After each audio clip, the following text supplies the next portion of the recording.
قریب لاش ہمشیر بھائی جب پہنچا بندے تھے ہاتھ بدن ذوق سے لرزتا تھا نہ اٹھ سکا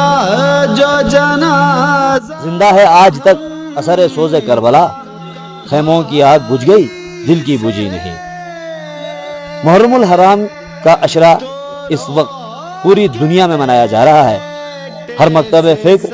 ہر حسینی اپنے حساب سے اپنے دل کو بھی عزا خانہ بنائے ہوئے ہے، جبکہ فرش عزا دنیا بھر میں بچھی ہوئی ہے. کر مدد میری باقر بیٹا، ہم شیر کی قبر بنا ہوں میں. دادا ناظرین، اس وقت میں موجود ہوں شبیہ قتل گاہ میں. بلتستان میں یہ وہ مقام ہے جہاں ماتمی جلوس اربعین پر، عاشورہ پر اور اس کے علاوہ مجالس عزا پر یہاں پر مجالس بھی ہوتی ہیں اور جلوسوں کی آمد بھی ہوتی ہے. اس جگہ کو کربلا کی نسبت سے لوگوں نے وسیلہ بنایا ہوا ہے، جہاں آ کر لوگ امام حسین اور آپ کے مظلوم خانوادے کو یاد کرتے ہیں. اس سلسلے کو مزید آگے بڑھا کر ایک نئے تصور کو بھی سامنے لائے ہیں اس دفعہ قتل گاہ کمیٹی کے منتظمین، اور انہوں نے جہاں قتل گاہ کی جو توسیع اور اس کی تزئین و آرائش کا کام کیا، وہاں ساتھ ساتھ ایک نیا تصور یہ لایا گیا ہے کہ اس سال محرم الحرام میں ایک بہت منفرد اقدام ہم سمجھتے ہیں کہ انہوں نے کیا. وہ یہ کہ قتل گاہ شریف کی دیواروں پر کربلا کے مناظر کو نقش کر دیا گیا ہے، اور یہ نقوش کسی پینافلکس کے ذریعے یا کسی ڈیجیٹل آرٹ کے ذریعے نہیں، بلکہ یہاں کے ایک مقامی آرٹسٹ نے بہت ہی ڈوب کر گہرائی اور عقیدت کے ساتھ کچھ نقوش یہاں پر بنائے ہیں، جن میں کربلا کے بھی مناظر دیکھے جا سکتے ہیں اور ہر منظر سے متعلق ایک واقعہ بھی ہے. پہلے تو ہم آپ کو کچھ مناظر وہ دکھاتے ہیں. بندے تھے ہاتھ بدن ذوق سے لرزتا تھا نہ اٹھ سکا جو جنازہ بہن کا بھائی سے تو رو کے بیٹے سے سجاد پھر یہ کہنے لگے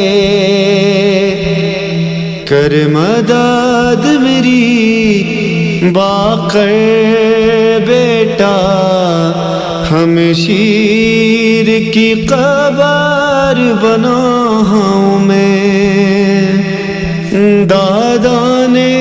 بڑی مظلومی میں تھا. قتل گاہ کمیٹی کے منتظم اعلیٰ جناب سید الیاس رضوی صاحب، جنہوں نے سب سے پہلے اس تصور جو ہے وہ یہ جو تصور تھا پہلے ان کے دماغ میں آیا، اور پھر انہوں نے اس پر عمل درآمد کرانے کے لیے یہ خود نگرانی بھی کر رہے ہیں، اور تقریباً اگرچہ یہ نقوش مکمل ہو چکے ہیں لیکن اب بھی اس میں کام جاری ہے. ہم آپ کو اس دست ہنر والے خوش نصیب آرٹسٹ سے بھی ملائیں گے کہ جس کے ذہن کی یہ تخلیق ہے، اور میرے ساتھ موجود ہیں جناب سید الیاس رضوی کہ جن کا یہ خیال تھا کہ وہ اس قتل گاہ شریف کی دیواروں پر یہ ایک نئے تصور کے ساتھ انہوں نے یہ کام شروع کیا. سب سے پہلے شاہ جی السلام علیکم، اور میں بلا تمہید عرض کروں گا کہ آخر وہ کون سی وجہ ہے، لوگ تو یہاں زیارت کے لیے آ رہے ہیں اور عشروں سے آ رہے ہیں، تاہم ان مناظر کو یہاں پہ نقش کرنے سے آپ کیا سمجھتے ہیں کہ آپ کے ذہن میں کیا تصور تھا؟ سب سے پہلے میں آپ تمام کمیٹی کے جو لوگ میڈیا کے ارکان کا بہت میں مشکور ہوں قتل گاہ کمیٹی کی طرف سے، اور میں اپنے طرف سے ذاتی طور پر کیونکہ آپ لوگوں نے اس چیز کو محسوس کیا، میں ایک میرا منظر آیا کہ کیوں نہ ان دیواروں کے اوپر ان کربلا کا جو منظر کو جو ہے یہاں نقش کشائی کریں. اور ہمارے پاس آرٹسٹ بھی موجود تھا تو تاکہ جو لوگ کربلا نہیں جا سکتے ہیں یا جو لوگ جب ہمارا جو یہ عقیدہ ہے جب ہم پیدا ہوتے ہیں تب سے جو ہے ابھی تک جو ہے نا ہم کربلا کے بارے میں واقعات کے بارے میں سنتے آ رہے ہیں، تو ان کو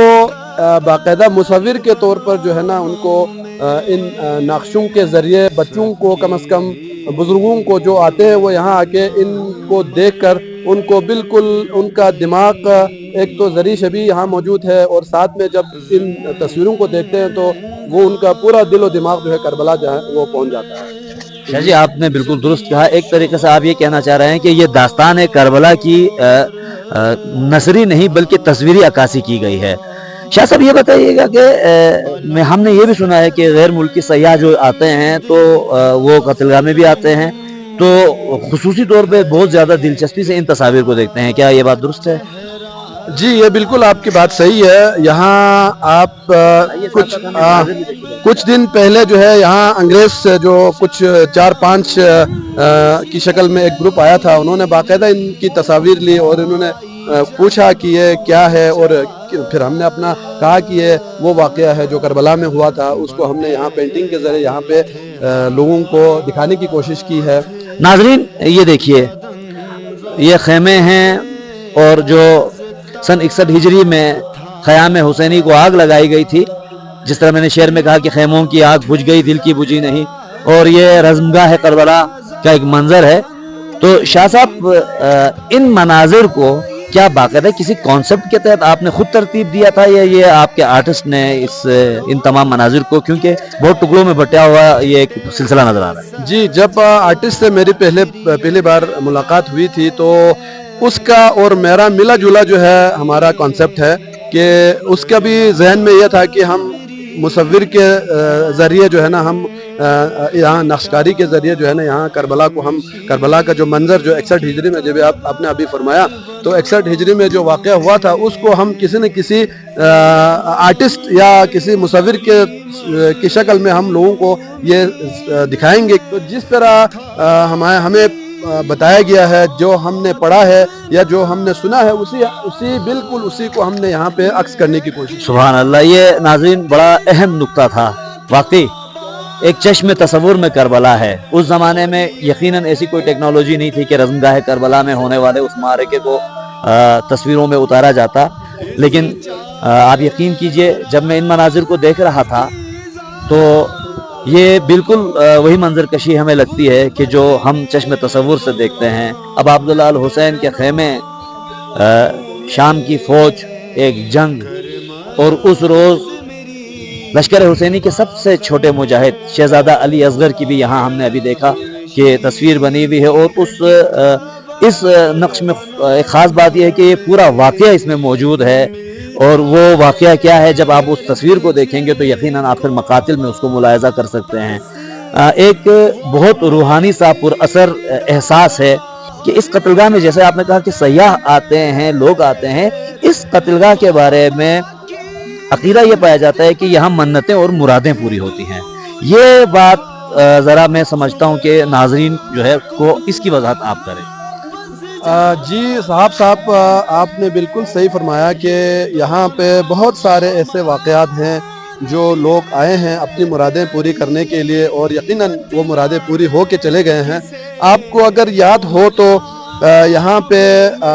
آپ کے پیچھے جو ہے نا ایک درخت ہوا کرتا تھا، خشک درخت ہوا کرتا تھا. اس خشک درخت کا یہ تھا کہ جو بھی زائر آتے تھے ان کو یہ بتایا گیا تھا کہ اس خشک درخت سے جو ہے نا جب آپ اس کے جو ذرات جو ہے نا نکالتے ہیں، اور وہ ذرات جو ہے نا وہ ایک جن کی اولادیں نہیں ہوتی تھی ان اولادوں کے لیے خواہش کر کے اس ذرات کو اٹھا کے لے کے جاتے تھے. اچھا اس کے علاوہ جو ہے ابھی پچھلے سال 2 سال پہلے کا ایک واقعہ ہے کہ یہاں ایک پٹھان جو ہے نا وہ اس کا بچہ بہت بیمار تھا، تو کسی نے اس کو کہا کہ آپ قتل گاہ لے کے جائیں. اب اس پٹھان کو تو یہ پتہ ہی نہیں تھا کہ قتل گاہ کیا چیز ہے. تو اس کو بتایا گیا کہ قتلگاہ زری ہے، امام حسین کی شبیہ ہے، وہاں پہ آپ وہاں پہ جا کے منت مانگیں تو آپ کو بچہ ٹھیک ہو جائے گا۔ تو وہ پٹھان آیا یہاں پہ، یہاں اس نے باقاعدہ منت مانگی اور اس کے بعد اس کا بچہ ٹھیک ہو گیا۔ اب وہ پٹھان ہر سال اس نے نیت کی ہے کہ میں ہر سال ادھر شبیہ پہ جا کے حاضری دوں گا۔ تو یہ اس طرح کے بہت سارے واقعات ہیں۔ اسی سلسلے میں شاہ صاحب ایک اپنی زندگی کا بھی میں واقعہ عرض کر دوں۔ کہا یہ جاتا ہے کہ جب میں بہت چھوٹا تھا تو بچپن میں بخاری ایک جو انگیٹھی ہم یہاں سردیوں میں جلاتے ہیں اس سے آگ بھڑک اٹھی تھی اور میرا پورا بدن ایک دفعہ جل گیا تھا۔ تو ہماری والدہ مرحومہ ہمیں اسپتال لے جانے کے بجائے لا کر اسی ذریعہ عباس کی شبیہ پہ مجھے چھوڑ دیا گیا تھا، اور ہماری والدہ کہتی ہیں کہ اس کے بعد آدھے گھنٹے کے بعد وہ مجھے یہاں سے اٹھا کر لے کے گئی، کوئی دوائی نہیں دی، اور آج الحمدللہ آپ کے سامنے میں موجود ہوں۔ اس پر مجھے ایک شعر بھی یاد آتا ہے کہ مانگ منت زرس کردو کے قتلگاہ میں دیکھ، میری وادی کا علمدار سے کیا واسطہ ہے۔ تو مولا حسین کا نام ہی ایسا ہے، یہ تو شبیہ ہے،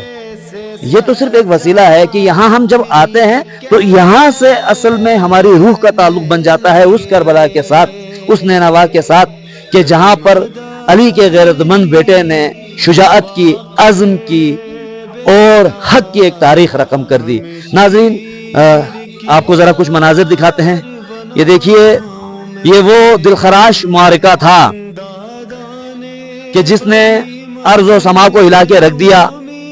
مقاتل میں لکھا ہے کہ اسی روز یعنی کہ عاشور کی شام کے بعد سے آسمان پر شفق جو ہے وہ سرخ ہونے لگا۔ کل تک یہ عام دیواریں تھی،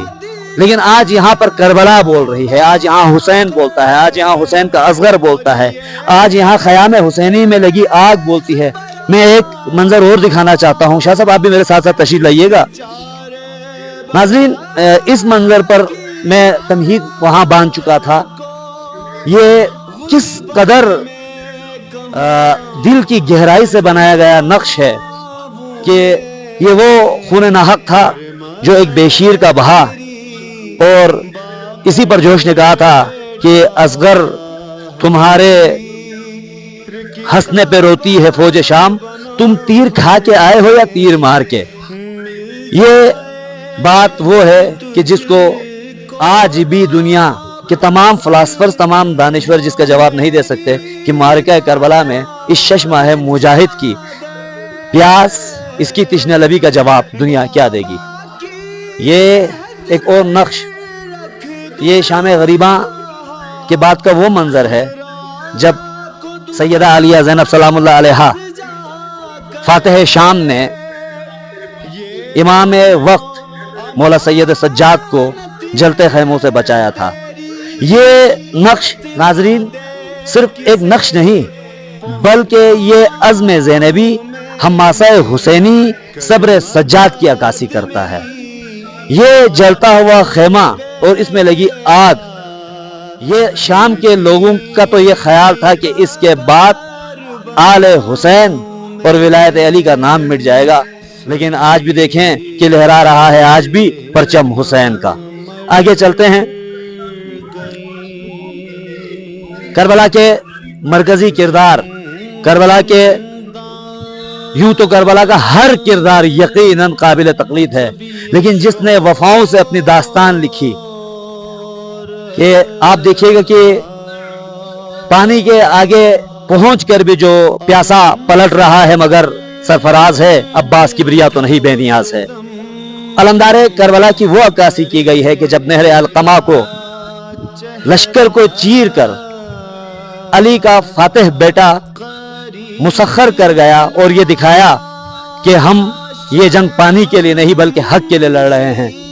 میں دل سے دعا دیتا ہوں سید الیاس رضوی آپ کو کہ میں یہ سمجھتا ہوں کہ اس ایک ایک نقش کے اندر ایک ایک واقعہ ہے، کہ یہ چلو سے جو پانی گرا دینے کا واقعہ ہے، جب مولا ابوالفضل عباس نے پانی چلو میں لیا اور اس کے بعد یہ سوچا کہ آل حسین پیاسی ہے، شہزادی سکینہ سلام اللہ علیہا خیمے کے در سے دیکھ رہی ہیں، تو آپ نے اس پانی کو پینے سے انکار کر دیا۔ یہ وفا کی تاریخ میں اس سے بڑی مثال کوئی نہیں ملتی۔ شاہ جی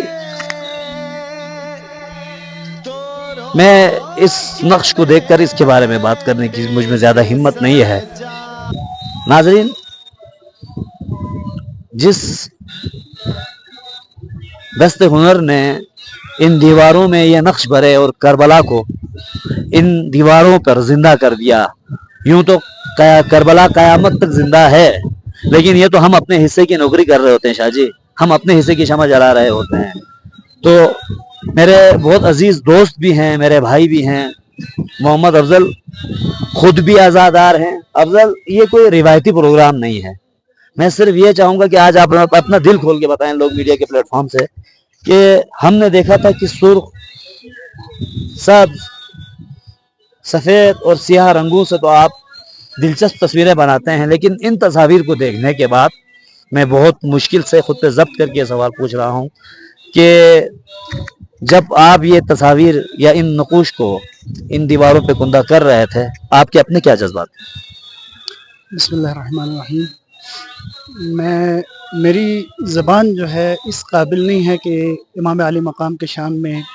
کوئی الفاظ یا کوئی لمبی چوڑی تقریر میں کر سکوں۔ ایز اے آرٹسٹ جو ہے میں اپنے رنگوں سے، اپنے برش سے امام کے دکھ اور کربلا کے اس پرسوز منظر کو پیش کرنے کی میں نے کوشش کی ہے۔ باقی میرا جو ہے نا آپ جیسے یا آغا صاحب جیسے مقرر تو نہیں ہوں کہ میں ان کو اپنی زبان سے بیان کر سکوں، میرے صرف جو ہے نا قلم اور نہیں، لیکن یہاں ایک بات آپ سے پوچھنا چاہوں گا افضل کہ ناظرین، یہ دو نقوش ابھی ادھورے ہیں، ان میں رنگ بھرے جائیں گے، یہ کون سا منظر ہے جو آپ اب بنانے جا رہے ہیں؟ یہ حضرت امام علی علیہ السلام کا میں کیا کہتے ہیں سجدہ علی کا وہ پیش کرنے کی کوشش کر رہا ہوں، جس میں ابن ملجم کے تلوار سے حضرت علی کی شہادت کا جو منظر تھا اس کو میں بنانے کی کوشش کر رہا ہوں۔ آپ مجھے یہ بتائیے کہ یہ جو ایک مخصوص فریم آپ بناتے ہیں اور ہر فریم کے اندر نقش جو آپ ابھارتے ہیں، ایک فریم کو بنانے میں آپ کو کتنا وقت لگتا ہے؟ اس فریم کو بنانے میں مختلف ہے، ابھی دوسری سائڈ پہ ابھی آپ دیکھ کے آئے ہیں تو وہ اسلامک جو ایرانی پیٹرن ہے اس کو بنانے میں کافی ٹائم لگتا ہے۔ ایک فریم کو تقریباً ہفتہ، مثال یہ چھوٹا سا فریم ہے اس کو ہفتہ لگ جاتا ہے، لیکن وہ جو بڑے فریم ہیں اس میں 15-20 دن جو ہے لگ سکتے ہیں۔ مجھے یہ بتائیے گا، چونکہ جہاں عقیدت ہے وہاں ہم نے کچھ تکنیکی صورتحال کو بھی مد نظر رکھنا ہوتا ہے، یہ کیا یہی عام رنگ ہے جو مارکیٹ میں دستیاب ہیں یا اس کے لیے کچھ خاص رنگوں کا انتخاب کیا گیا؟ یہ عام رنگ ہی ہے جسے ہم آئل پینٹ کہتے ہیں، یہی مطلب گھروں میں جو استعمال کرتے ہیں آپ پینٹ وغیرہ، یہی پینٹ ہے جس سے ہم پینٹنگ وغیرہ دیواروں پہ بناتے ہیں۔ ناظرین، کس قدر بڑی بات ہے کہ دیکھیں یہ وہی عام رنگ ہے، لیکن ان رنگوں کے اندر سے ایک تاثیر کا، ایک مطلب کا، ایک مفہوم کا ابھارنا ہی یقیناً ایک آرٹسٹ کا کام ہوتا ہے۔ آپ سے ہمیں اسی طرح کی مزید ایسی منفرد قسم کی کے پہلوؤں پر کام کرنے کی امید ہے۔ ساتھ ساتھ افضل، آپ کے لیے بھی بہت زیادہ دعائیں میرے بھائی، پروردگار اس دست ہنر کو سلامت رکھے۔ اور آخر میں اس شعر کے ساتھ اجازت چاہوں گا کہ موت کے سیلاب میں ہر خوش کو تر بہ جائے گا، ہاں مگر نام حسین ابن علی رہ جائے گا۔ السلام علیکم یا ابا عبداللہ الحسین۔